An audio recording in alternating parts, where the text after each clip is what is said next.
Bell কিনলাম, 4টা bell কিনলাম 200 টাকা দিয়ে। 20 টাকার একটা ব্যাগ দেন।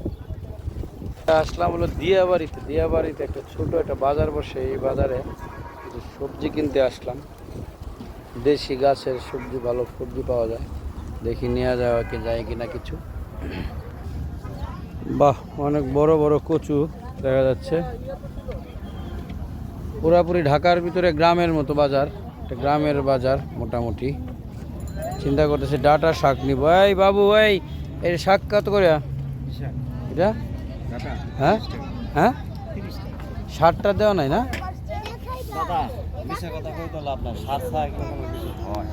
কত করে? 20 টাকা করে রাখেন, আপনাদের নিজস্ব ইয়ে করেন। কতটুকু মোটা দেখি, দেখি সেটা দেখি। আরে একটা হইলেই তুমি আমাদের চলে, 2টা নেন, 20 টাকা করে রাখেন। একটু বড় 20 টাকা করে বিক্রি করবেন ভাই। আইলাম হবাই না, সেটাই বলছে। লাউ কত করে? হ্যাঁ, সিমটি দিব না, আর চিমটি না দিলে বুঝবো কেমনে লাউ রাখছি।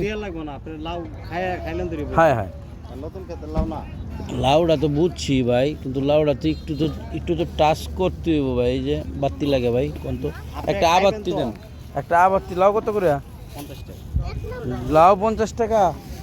কি কোন, কম না? না ভাই, বাত্তি লাও ভাই, আপনি নিয়ে খাইবেন তো? খাইলে হইব না রে ভাই। এখন এটা আমার কাছে একটা চিমটি দিচ্ছি, শক্ত পাইছি।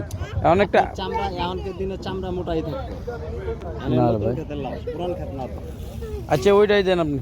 লাউ নিতে পারবো না, লাউ এখন বাত্তি লাগতেছে আমার কাছে, বাসায় নিয়ে তো লাভ না। 20 টাকা রাখেন এটা।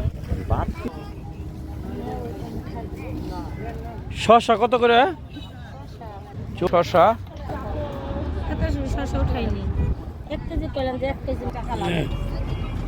কত করে কেজি?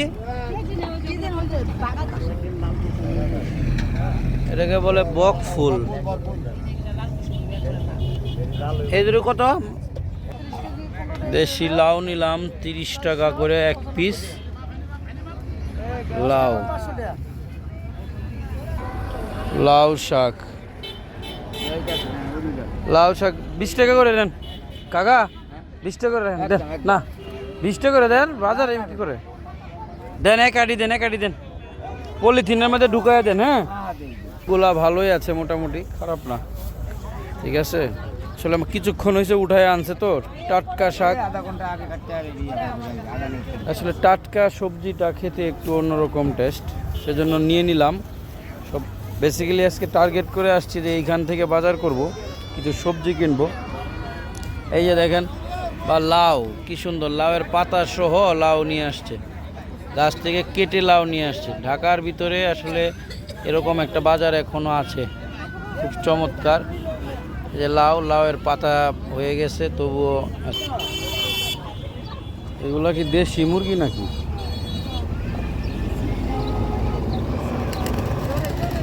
এই মুরগি তো ছুটা নাকি?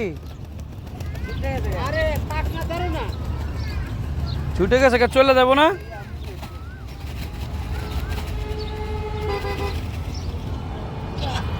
কত করে পিস বেচেন? কেজি কত? 500 টাকা কেজি দেশি মুরগি। এই যেগুলো সব ছুটে গেছে, এখন কিভাবে কি করবো আল্লাহ তার কেউ জানে না। দেশি বিদেশি বুঝতে পারতেছি না। যাই হোক, আজকে হলো বাজার করলাম এই উত্তরা দিয়াবাড়ির এদিকে একটা বাজার থেকে। মোটামুটি ভালোই লাগছে বাজারটা। রোজার দিন খালি মানুষ খালি খাই করে, বুঝতে পারছেন? এখন চলে যাব বাসার দিকে। আশা করি ভিডিওটা যদি আমার ভালো লাগে তবে সবাই লাইক দিবেন, সাপোর্ট করবেন। আমি সব সময় আপনাদের পাশে আছি এবং থাকবো ভালোবাসা দিয়ে। সবাই আমার জন্য দোয়া করবেন। সবার দাওয়াত রইল, ইফতারির দাওয়াত রইল। ঠিক আছে, দেশি খাবার খেতে চলে আসেন। খোদা হাফেজ।